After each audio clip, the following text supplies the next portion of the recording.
Estamos en Deuteronomio capítulo 24, nos quedamos en el verso 6. Deuteronomio 24, verso 6. Y vamos a ver si avanzamos hasta el 20. Hoy vamos a ver acerca de la verdadera representación de la autoridad del sacerdote y el pago de deudas. Eso es lo que vamos a ver hoy.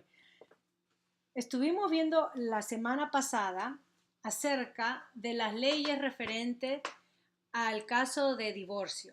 Si nos recordamos un poquito, los primeros 4 versículos. Y esa ley tenía el propósito de proteger a la mujer que en esos tiempos era parte de la minoría vulnerable de la sociedad israelita y de la sociedad cananea en general. Como era costumbre que los hombres despidan a la mujer, el hombre era el único que podía divorciarse a la mujer no podía divorciarse de un hombre, estaba atada. Y si el hombre era alguien que maltrataba, la mujer no tenía dónde ir a quejarse, tenía que soportar ese tiempo. Con esta ley de Moisés, Dios le dice al hombre que puede dejar a la mujer ir, le puede dar la carta de divorcio. Y la carta de divorcio simbolizaba esas dos cosas. Una, que la mujer es libre de casarse, y dos, que se le regresaba la dote. Por lo general eso es lo que sucedía. Al regresarle la dote con la que la mujer entró en el matrimonio, eso hacía al hombre 2, 3, 5 veces pensarlo si realmente quería divorciarse. Lo hacía más difícil para el hombre, en el sentido de que el sentido de responsabilidad hacia la mujer. Hablamos que el matrimonio era visto como propiedad, no en un sentido negativo, como nosotros lo vemos, sino en el sentido que se pertenecían unos al otro. Y cuando una persona se metía con una persona divorciada, donde no había fundamentos, eso era adulterio. Estuvimos hablando sobre eso. No mencioné el caso, pero acá vamos a entrar al caso. Moisés, Éxodo 2, Éxodo 4, y vamos a ver el pasaje números. Moisés fue un hombre divorciado.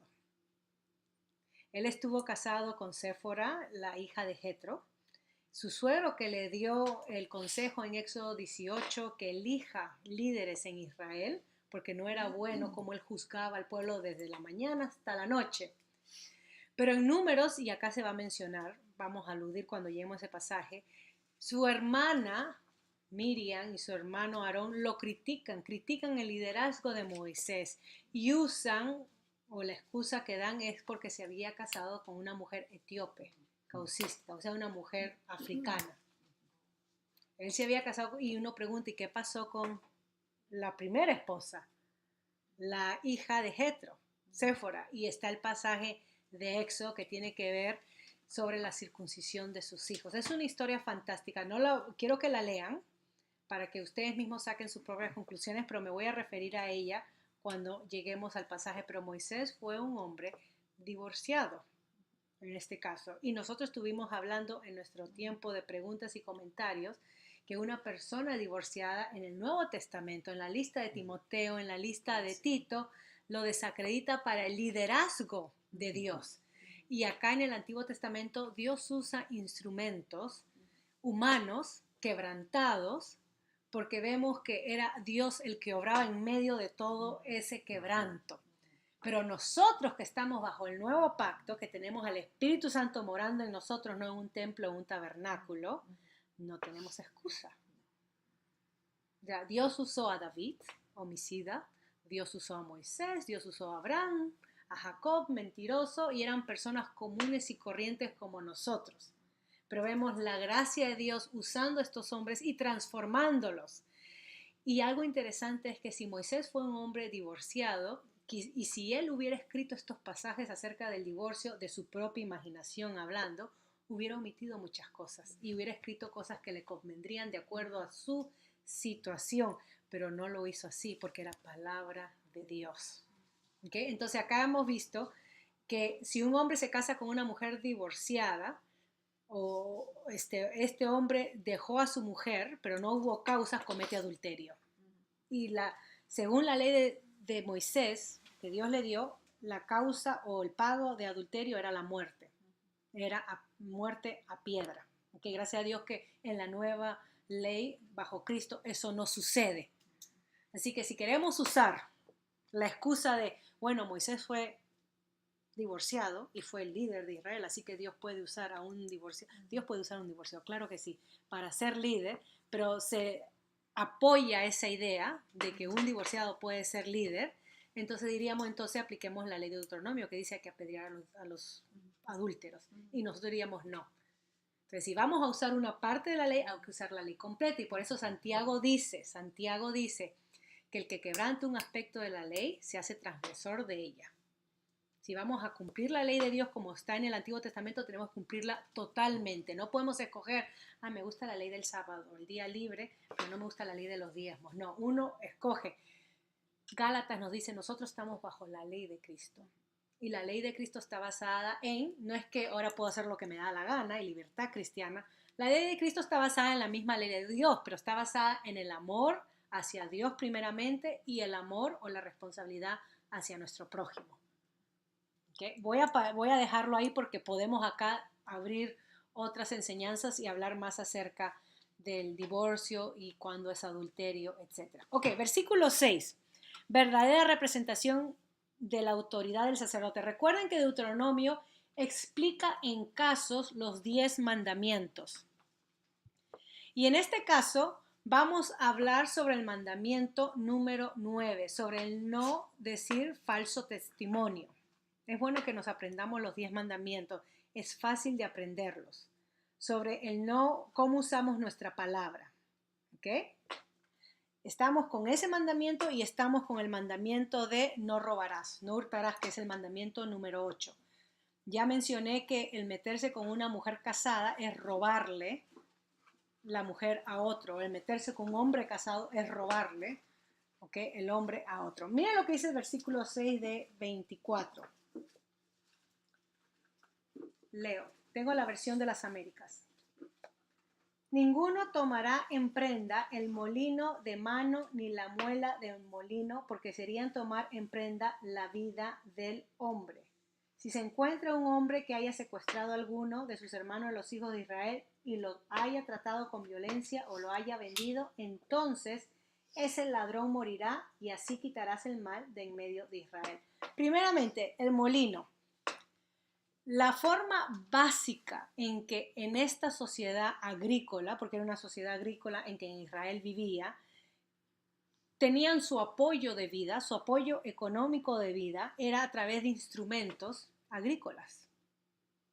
Nosotros hoy en día, un instrumento para nosotros acá en Canadá, digamos, de trabajo, puede ser considerado el carro, ya que vivimos distancias largas y no en todos los municipios o ciudades el sistema de transporte es como en las grandes ciudades como Toronto, Mississauga. Por ejemplo, acá donde yo vivo no pasa ningún sistema de autobús. Y si yo no tengo carro, no puedo llegar a la tienda a comprar o llevar a los niños a sus prácticas. Entonces, el carro me es indispensable a mí como un modo que dependo mi día diario para poder transportarme. Acá en Israel, el molino, la prenda del molino, recuerdan, si nos ponemos a pensar, dos piedras en forma de una tortilla de disco, juntas, unidas por un perno o una piedra, que usaban con un buey o un asno o una persona que giraba alrededor y ahí ponían entre las dos piedras los granos a tostar y molían entonces para hacer harina, trigo, el alimento diario. Cuando una persona necesitada del pueblo de Israel pedía ayuda a uno que tenía, el que tenía pedía de garantía, dame una de tus piedras, para saber, garantía para que me vas a pagar lo que te estoy prestando. Pero lo que sucedía es que si le quitamos la piedra de molino a la persona necesitada y se queda con la piedra, ¿cómo va a moler su trigo? Le quitaba una prenda esencial de vida. Y acá en la ley de Dios estamos hablando de que el creyente, el que vive bajo la ley de Dios, debe de ver por el bienestar del otro, aun si el otro es alguien que está pidiendo un préstamo. Esto es totalmente diferente a nuestra mentalidad que si ustedes me piden dinero, ay, ¿cómo saco ganancia? Voy a cobrar interés. Ok, la ley de Dios dice que no puedo cobrar interés a un ciudadano israelita, y más cuando es pobre, necesitado, los intereses no había. Y ahora, ¿cómo yo me aseguro que Olivia me va a devolver lo que le voy a dar, le voy a quitar entonces algo esencial que ella usa para comer y subsistir. Y Dios dice, no lo harás. ¿Okay? Entonces esto es una ley de compasión. Ven que en nuestros países acá en Canadá tenemos leyes humanitarias, donde la gente puede aplicar refugio o quedarse en Canadá por casos de compasión. Y es bien difícil poder discutir y presentar un caso de compasión. El gobierno de Canadá no usa, si no todo el mundo vendría acá, no toma cualquier caso. Acá Dios en una forma sencilla le está diciendo a su pueblo que si alguien te pide prestado que es necesitado, no le quites su modo de vida, de subsistir. Esa es la ley de la compasión de Dios. ¿Ok? Usado como beneficio colateral, ¿no? Y con esto, el paralelo es que cuando quitamos entonces el beneficio de cómo ellos se apoyan a su vida diaria económica, esa es una forma de robo. Eso es muy importante. Esto tiene que ver con el no robarás, con este mandamiento número 8. Si yo me aprovecho y le quito a la persona necesitada, vulnerable, que depende de lo que le estoy dando para que pueda trabajar, sobrevivir, le quito algo que esa persona necesita diariamente para alimentar a su familia, según la palabra de Dios, es una forma similar de robo. Entonces, versículo 6, por eso dice, ninguno tomará en prenda el molino de mano ni la muela del molino, porque sería tomar en prenda, y miren lo que dice ahí, la vida del hombre, y literalmente significa el sostenimiento de la persona. Y eso es robarle. ¿Okay? Versículo 7, la libertad o el derecho a la libertad personal. El derecho a la libertad personal. Este mandamiento, el no robarás, que es el 8º mandamiento, originalmente significaba el no robar la vida de otro, el no secuestrar al otro. Eso es lo que significa ese mandamiento original, robarle la vida. ¿Okay? Ahora, acá tenemos un caso que se puede usar en contra de la esclavitud. Ven como muchos creyentes, lamentablemente, a través de los años, en 1700, 1800, al principio de la década de 1900, usaban la Biblia para apoyar la esclavitud. Usaban la Biblia, porque la Biblia habla de esclavitud. Pero nosotros hemos estudiado que cuando la Biblia habla de esclavo, en el contexto de los hebreos, no significaba una persona que había sido quitado el derecho de voluntariamente decir, ok, yo me vendo a ti, sino que había sido raptada, robada, secuestrada o nacida bajo una familia de esclavitud y no tenía derecho a opinar, era propiedad de la persona. Nosotros vimos esto en las colonias de las Américas, cuando traían a los africanos como esclavos y eran propiedad del patrón. No tenían derecho a decir no me gusta, me voy a otra casa, no tenían derecho. Acá el versículo 7, la Biblia cuando habla de esclavitud habla del tipo, en los hebreos, del tipo de esclavitud donde una persona ha quedado tanto en deuda que se compromete con otro para trabajarle y así poder subsistir y pagar por su familia. Y era cada 7 años la libertad que se terminaba el contrato. O sea, hemos visto nosotros los derechos que es más un empleado, no sería un esclavo en nuestros términos, sería un empleado. Acá el versículo 7 tenemos el caso de que cuando se roba a una persona, se secuestra a una persona, esta es la esclavitud que nosotros conocemos, que sucedía en las naciones paganas. Eso es, mira lo que dice, si se encuentra un hombre que haya secuestrado, robado a alguno de sus hermanos, de los hijos de Israel, y lo haya tratado con violencias, como se trata a los esclavos, o lo haya vendido, entonces ese ladrón, ¿ven cómo se toma? Es un ladrón, morirá vida por vida. Así quitarás el mal de en medio de ti. Este versículo termina derrubando el argumento que la Biblia apoya la esclavitud.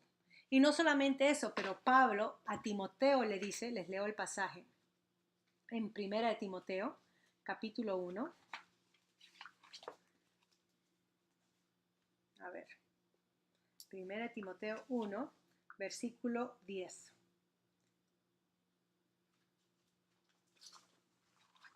que la ley fue dada para este tipo de personas, la ley de Dios, ¿no? La ley fue dada para restringir la maldad, eso es lo que hemos venido estudiando. Dice, para los inmorales, homosexuales, secuestradores.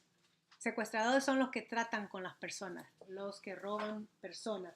Secuestradores, mentirosos, perjuros y para cualquier otra cosa que es contraria a la sana doctrina. Así que bajo el Antiguo Testamento y bajo el Nuevo Testamento, las personas que roban a otras con el fin de esclavizarlas o maltratarlas o imponerle trabajo, quitándole la voluntad, acá es muy común, como en muchas partes del mundo, acerca del trata de personas, donde se prostituyen a las chicas, se pone un anuncio en el periódico diciendo trabajo de modelo.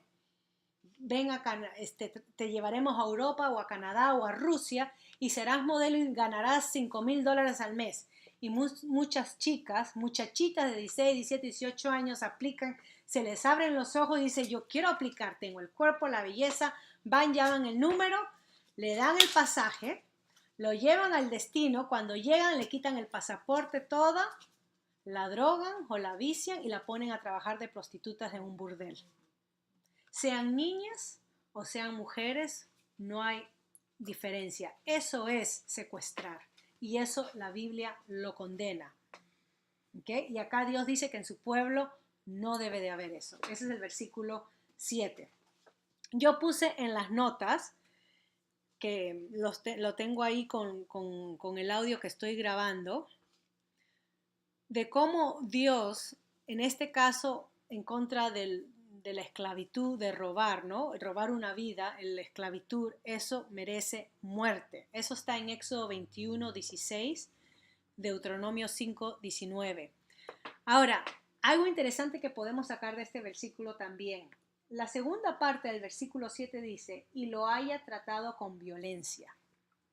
¿Se recuerdan cuando estuvimos hablando acerca del caso de divorcios con la mujer? Y una de las razones que la Biblia da es, a menos que haya infidelidad o inmoralidad, un tipo de inmoralidad sexual, no debe de haber razones para el divorcio. Y yo hablé acerca de la violencia doméstica, que Dios odia la violencia. Dios odia el divorcio, pero si en el matrimonio hay violencia y abuso y la vida está en peligro, la vida es importante para Dios. La vida le pertenece a Dios. Dios odia la violencia. Tiene que haber separación con el propósito de poder restaurar eso, si se puede. Si no se puede, entonces la separación es lo mejor. Acá en este versículo 7, la segunda parte dice, y lo haya tratado con violencia, maltrato, hacer daño al prójimo. El trato tiránico contra otros es en contra de Dios. Cuando una persona, ya sea un jefe, tiranamente trata a otros con derecho, se subleva, maltrata a otros, discrimina a otros, no respetando la vida ni la persona, eso es pecado ante Dios. Y más si uno conoce a Dios. No solamente un jefe, puede ser una esposa contra su esposo, que tiranamente lo maltrata. O un esposo contra su esposa, que tiranamente lo maltrata. O un hijo contra su madre, que tiranamente lo maltrata. Como que si el padre o la madre fuera alguien que tiene que complacerle todos sus deseos. Porque si no me entra el berrinche y el caprichito y no te hablo y me meto en mi cuarto y no vas a saber de mí. Esa es tiranía emocional. Eso es pecado delante de Dios, eso es maltratar al otro, no es respetar a otros. Entonces, el amar a nuestro prójimo, lo opuesto es maltratarlo y ser tirano contra otros. Pretender de que yo debo de dar cuentas a otros más allá de lo que está estipulado como un trabajo, como que si la vida le pertenece a otro. Es el caso del secuestro acá. ¿Okay? Y dice, y quitarás el mal en medio de ti. Ese es un modo recurrente en Israel que se usa a través de todo Deuteronomio y en el libro de Jueces. Dios era santo y quería que su pueblo también viviera en santidad, reflejando verdadera justicia y verdadera santidad. Y cómo Israel pudiera reflejar la santidad de Dios era tratando al prójimo con compasión y sin tiranía. Y esas leyes es lo que hoy en día queremos en nuestro país bajo los gobiernos que nos traten así. Que si hay alguna queja o algo que quiero no protestar, que el gobierno me trate con justicia, no porque soy pobre no me ve o no porque si no pertenezco a partido político no me hace caso, pero con justicia, y que evite ser tirano, que evite amenazarme. Sí, porque si tú haces eso te quito a tus hijos. Esa es tiranía. Sí, porque si tú le impones el cristianismo a tus hijos y no permites que experimenten con el género que ellos quieran o escojan, entonces te lo quitamos a tus hijos. Eso es tiranía.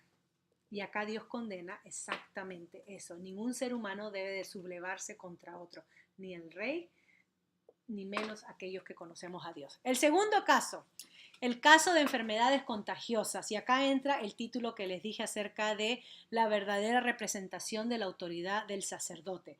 Ahora, en estos versículos del 8 al 13, y quizás ahí pare, el mandamiento número 9 es el que encaja acá. Y el mandamiento número 9 tiene que ver con el falso testimonio, ¿ok? Con cometer perjurio contra otros. Y vamos a ver cómo eso encaja en estos versículos. Versículo 8 dice que tengan cuidado o cuida, que Israel se cuide en una infección de lepra para que observes diligentemente y hagas conforme, y acá es muy importante, a todo lo que los sacerdotes levitas os enseñen, como les he ordenado, así cuidarás de hacer. El ten cuidado tiene que ver con la obediencia cuidadosa a las normas de Dios, que Dios enfatiza. Y los levitas en este caso actuaban como médicos científicos, por ponerlo así. Los levitas no solamente estaban a cargo de ministrar en el templo y en las cosas del tabernáculo en tiempos de Moisés, en las cosas sagradas, en los sacrificios, en las ofrendas. Parte del trabajo de los levitas era poder detectar cualquier enfermedad infecciosa, ¿no? Que se puede infecciosa que se puede contaminar. Y acá la lepra es un término generalizado, no es la lepra lo que nosotros conocemos como la lepra en nuestros días. Acá tiene que ver más con asuntos de cosas que brotan en la piel, en la ropa, en los cueros o en casa, como mohos o hongos. ¿Okay? La lepra cubría todo eso con enfermedades infecciosas que infectan. ¿Okay? Eso cubría, no a lo que nosotros conocemos típicamente como lepra. Ahora, se nos da pautas y procedimientos de cómo el sacerdote tenía que examinar. Eso es lo que hace un médico. Uno va al médico y le dice, mire, me ha salido un moretón acá en la mano. Y el médico va, te observa y te ordena rayos X o lo que sea para establecer qué es lo que hay. El sacerdote, según el versículo 8, tiene que observar diligentemente y de ahí ellos emitían algo que se tenía que hacer. Ahora, los sacerdotes actuaban como médicos bajo la guía de Dios, pero no es que habían estudiado medicina, sino que Dios les dice, estos son los pasajes que tenemos que leer en casa, Levíticos 13 y 14, está detallado. Voy a leerles algunos versículos para poder ayudarnos. Levíticos son 2 capítulos, 13 y 14. Está detallado cómo los sacerdotes tenían que seguir un procedimiento de pautas para poder detectar enfermedades infecciosas. Levíticos 13 y 14. Por favor, léanlos en casa, subrayenlo y lean en casa. Miren, versículo 1. Solamente algunos versos leo.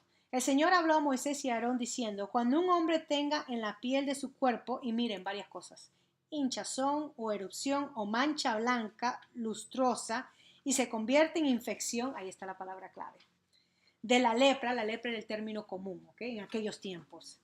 En la piel de su cuerpo será traído al sacerdote, Aarón o a uno de sus hijos, los sacerdotes. Y el sacerdote mirará la infección en la piel del cuerpo y si el pelo en la infección se ha vuelto blanco y la infección parece más profunda que la piel de su cuerpo, ¿ves? Trabajo de doctor acá, médico, es una infección de lepra. Cuando el sacerdote lo haya examinado, lo declarará inmundo. Pero si la mancha lustrosa es blanca en la piel de su cuerpo y no parece ser más profunda, o sea, superficial, que la piel y el pelo en ella no se ha vuelto blanco, entonces el sacerdote aislará por 7 días al que tiene la infección. Y acá el proceso de aislarlo era sacarlo del campamento para que no contamine a otro o no contagie a otro. Acá tenemos el primer caso en la historia de ponerlo en cuarentena. lo que nosotros tenemos la idea de poner a la persona en cuarentena. Acá dice 7 días. Razón, algo que Dios puso para su pueblo. Tenían que confiar primero en lo que Dios decía y seguir las órdenes del sacerdote. Pueden seguir leyendo porque se nos da en específico qué tipo de mancha, la mujer, cuando esto, cuando el otro. Lea, es fascinante. Levíticos 13 y 14, por favor. Si les encanta la medicina, les cuento un caso. La mortandad de las mujeres en gestación cuando daban a luz ha disminuido. Casi hoy en día es mínimo el número de mujeres cuando paren no mueren. Y una de las razones que la mortandad de la mujer que da a luz ha disminuido comparado a 1800 es porque el uso de guantes y de lavado de manos de los médicos. Lo que sucedía antes, que muchas mujeres daban a luz y morían.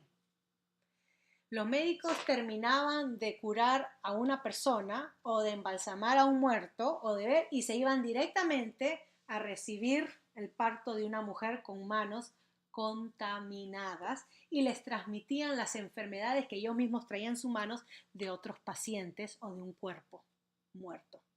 Y así entonces infectaban a la mujer y las mujeres morían. Y no se entendía por qué. Como les dije antes, acá la Biblia, rica en sabiduría, Dios le da a su pueblo. El pueblo no tenía el microscopio, ni tenía la ciencia que nosotros tenemos. Ahora nosotros podemos decir, con razón Dios le dijo esto al pueblo, pero el pueblo tenía que actuar con fe, obedeciendo a Dios. Si Israel vivía según estos preceptos, la mortandad entre ellos no iba a existir. Por eso Dios le dice, y vivirán largos días en la tierra que yo les doy. Pero en el momento que ustedes me desobedezcan, la muerte entrará entre ellos. Y literalmente, científicamente, así sucederá con un caso, por ejemplo, de infección. Para Israel, ¿por qué se tenían que lavar, limpiar y todo eso?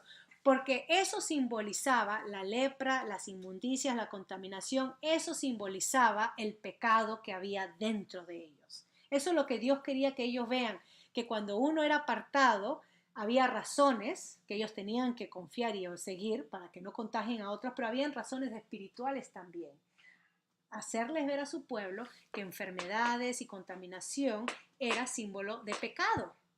Era símbolo de pecado. Por eso dice, ten cuidado, sigue los procedimientos y las pautas de los levitas. Por favor, leamos esos 2 capítulos.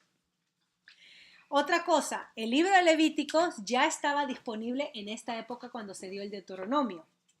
Y eso nos dice que el Pentateuco, los primeros 5 libros de la Biblia, Génesis, Éxodo, Levíticos, Número y Deuteronomio, es una sola unidad. Esos 5 primeros libros es una sola unidad. Entonces, cuando Moisés le dice acá a Israel, este es un reencuentro, una recapitulación de lo que ya había ordenado en Levíticos. El pueblo ya sabía, ya conocía, ya estaba escrito, porque Dios le dice, escribe estas cosas. Que el pueblo no tenía excusa, ya había estas regulaciones. El incidente que se menciona, y paro acá, versículo 9, dice, recuerda lo que el Señor tu Dios hizo a Miriam en el camino cuando salías de Egipto. Voy a parar ahí, pero voy a solamente mencionar esto para tomar la próxima semana si el Señor nos permite. Este incidente está registrado en Números 12, si ustedes lo pueden leer en casa. Y acá Dios menciona a Moisés como el hombre más manso sobre la tierra, más humilde sobre la tierra. Y es algo que Moisés tuvo que haber desarrollado y aprendido bajo la gracia de Dios. Porque recuerden que Moisés en su temprana edad mató a un egipcio, fue homicida. Así que esto fue algo que él desarrolló, quizás en el desierto con las ovejas, ¿no? Dios trabajando a través de él, 40 años después. Bueno, Aarón y María, sus hermanos, se quejaron contra el liderazgo de Moisés. ¿Por qué? ¿Acaso Dios puede hablar solamente a través de Moisés y no a través nuestro? Y ahí hay mucho por sacar. La próxima semana vamos a hablar más de esto, pero solamente lo voy a mencionar para que lo lean. Y lo criticaron a él entonces usando su matrimonio con esta mujer de Etiopía. Moisés se había casado de vuelta con esta mujer de Etiopía. Dios afirma el liderazgo de Moisés y le causa lepra a María. Su hermana termina leprosa. ¿Okay? María pierde el pigmento de su piel, pero la intercesión de Moisés la restaura el color. Ahora, Dios le estaba diciendo a María, María, tu pecado es como una lepra. Bueno, María y Miriam eran nombres similares. Miriam, o María, tu pecado es como la lepra. Es lo que Dios le está diciendo. ¿Por qué Dios le causa lepra a María? Porque quería ver el pecado de ella y se lo hizo presente en esta lepra. ¿Ok? Voy a parar ahí para poder conversar porque es mucho material. La próxima semana continuamos con el caso de préstamos al necesitado. Regresamos al mandamiento 8, que es no robarás, no tomar ventaja. Si aplicaríamos la ley de Dios a lo que los bancos hacen, los bancos estarían robando. Si se aplica al necesitado, si se aplica al negocio, no. Uno podía sacar intereses con los negocios. Pero si el banco le da un préstamo a una persona pobre y le cobra intereses, está en contra de la ley de Dios y los bancos hacen eso, obviamente, pero no en el pueblo de Dios. La próxima semana vamos a hablar más sobre eso, cómo Dios considera el robo, que el robo no solamente es quitarle algo a mi prójimo, pero va más allá de cometer adulterio, tomar la vida de otro, sobrepasarse con el dinero, etcétera, etcétera. ¿Okay? Voy a parar ahí entonces para poder tener nuestro tiempo de preguntas y respuestas. ¿Qué pasa si... Pero no- Yeah.